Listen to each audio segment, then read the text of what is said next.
Nah, tadi kita katakan alat bersuci itu ada 4.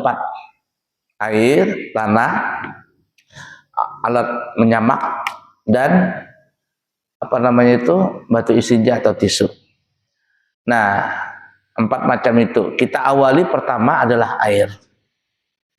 Air yang boleh kita gunakan untuk bersuci. Yang dimaksud bersuci itu ada 5. Nah, kita gunakan air ini ada 5 nih. Pertama berwudu. Baik wudu menghilangkan hadas kecil atau tajdidul wudu. Yang kedua mandi. Mandi wajib.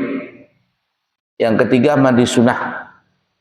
Yang keempat istinja. Dan yang kelima menghilangkan najis di badan, pakaian, dan tempat. Ini 5 nih soal nih. Wudu, mandi wajib, mandi sunnah, istinja, menghilangkan najis di badan, pakaian, dan tempat. 5 soal ini, 5 permasalahan ini adalah namanya bersuci. Nah, bersucinya pakai apa? Tentu pakai air. Dan air yang kita gunakan itu, yang untuk 5 ini, air yang kita gunakan untuk bersuci itu airnya berasal dari 7 macam. Ya, maksudnya air itu ada 7 macam. Nah, 7 macam air itu berasal dari 2. Yang pertama dari langit, dan yang kedua dari bumi. Nah, yang dari langit itu ada 3. Yang pertama adalah hujan, yang kedua adalah salju, dan yang ketiga adalah embun. Apa perbedaan salju dengan embun?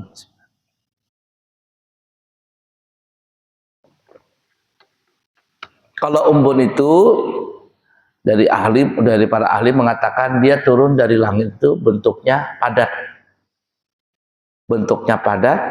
Kemudian sampai masuk ke daerah awan, lalu bentuknya menjadi cair.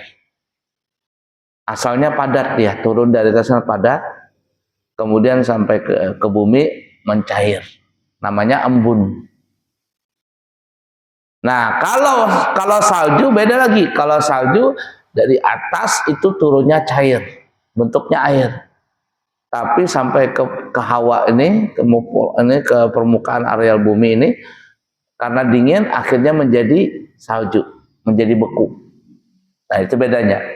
Kalau embun dari atas bentuknya beku, turun ke bumi jadi cair. Tapi kalau salju dari atas itu cair, turun ke bumi menjadi beku. Nah, itu 3 hal ini.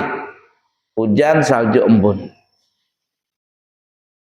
Kemudian 4 dari bumi. 4 dari bumi itu yang pertama sungai. Baik sungai yang warnanya jernih, sungai jernih nih, atau sungai yang warnanya coklat, pada umumnya kan ya. Sungai Mahakam warnanya apa itu? Coklat ya.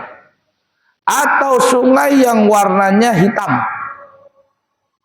Sungai hitam. Ini biasanya sungai yang keluar dari apa namanya itu? Batang-batang pohon. Orang nyebutnya namanya sungai apa namanya? Sungai apa tuh, air payau. Bukan air payau ya. Ya apa namanya itu, ini apa? La ilaha illallah. Gambut. Nah, gambut. Tahu gambutnya? Di Banjar kan ada gambut kan? Tanah gambut katanya. Itu kenapa disebut gambut? Karena batang-batang pohon di situ terpendam di bumi, kemudian keluarlah air. Jadi masuk ke sungai, hitam airnya. Enggak ada masalah. Walaupun airnya warnanya hitam. Atau mungkin sungai warnanya hijau. Ada nggak sungai warnanya hijau? Nggak tahu lah. Atau ada sungai warnanya merah umpama. Siapa tahu kan? Apapun bentuk warna airnya, apapun rasanya, siapa tahu ada sungai warnanya manis, diminum ada gulanya. Di tempat lain air sungainya rasanya asin. Asalkan alami, nggak ada masalah. Lah laut ya itu boleh, ya. Walaupun manis, asin, tawar, nggak ada masalah. Ah itu. Jadi yang pertama sungai, yang kedua laut. Laut, baik laut dimanapun laut.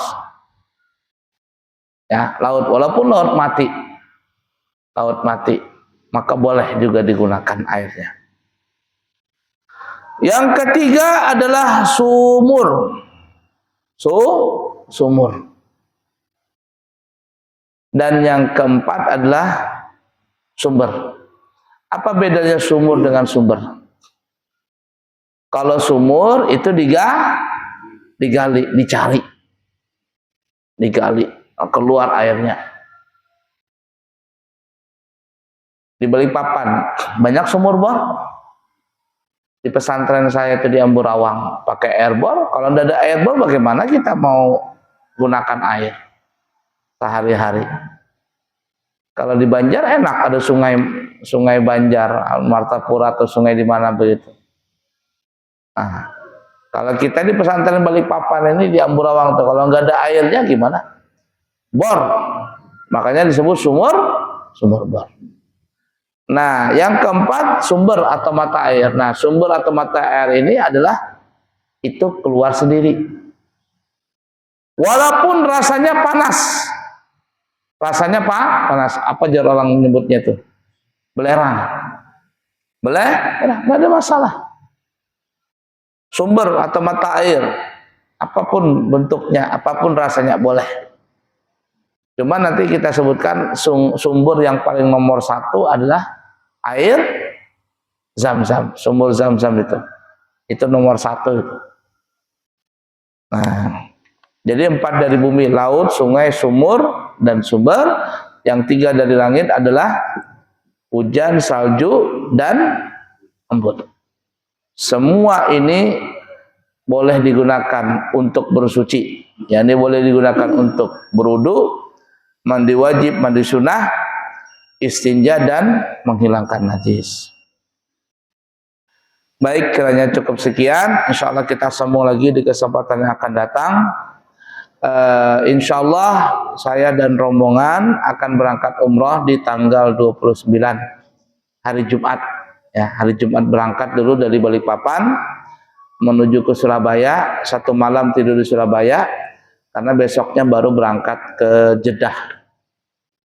Nah, kalau pagi Sabtu saya berangkat, saya khawatir tidak sempat nuntut karena pesawatnya itu jam 12 siang kalau nggak salah dari Surabaya. Kalau saya berangkat dari sini jam 6 atau jam 7, takut nanti nggak sempat. Karena kalau luar negeri itu 4 jam sebelum berangkat kita sudah ada di bandara. Nah, jadi